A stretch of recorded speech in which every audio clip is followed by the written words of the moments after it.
káàbọ̀ sí ìlú ọ̀run níbi tí èmi Olódùmarè yóò ti máa ṣèdájọ́ ayé.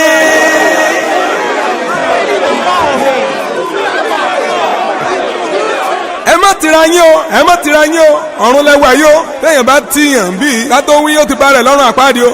ẹ̀yin ọmọ ìpínlẹ̀ Ọ̀ṣun tó wà níbí ẹ wọlé lọ sí ìjọba ọ̀run. ẹ̀yin ọmọ ìpínlẹ̀ Èkó ẹ wọlé lọ, àfàánú gbà yín wọlé.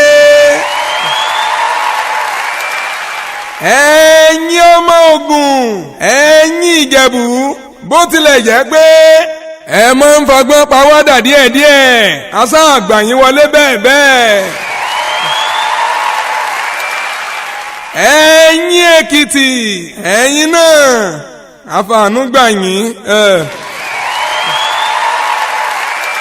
ẹ̀yin tó kù ẹ máa lọ sí ọ̀run àpáàdì.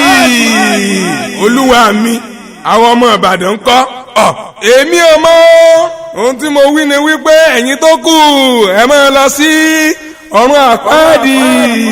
ẹ̀yin Ìbàdàn, ẹ̀yin kọ́ lẹ máa ń kíra yín wípé níbi tí olè ti ń jàre olóhùn tọ̀ olè ní ìjà gbóró lárùn Ìbàdàn àbí kíni Olúwa ọ̀run àpáàdì kẹ̀ ẹ̀kú ìlànà ìjọ àjọ ń wọlé síjọba ọ̀run ni.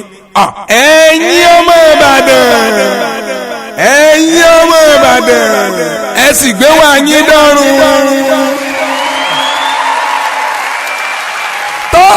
MC Olúṣèyí Àṣàfẹ́ bàbá Yorùbá, ojú tẹ́ fi ń wò wá ò ní fọ́, etí tẹ́ fi ń gbọ́ wá ò ní di. All our fans in Ibadan and all over the world, tiri gbòsà gbòsà gbòsà gbò.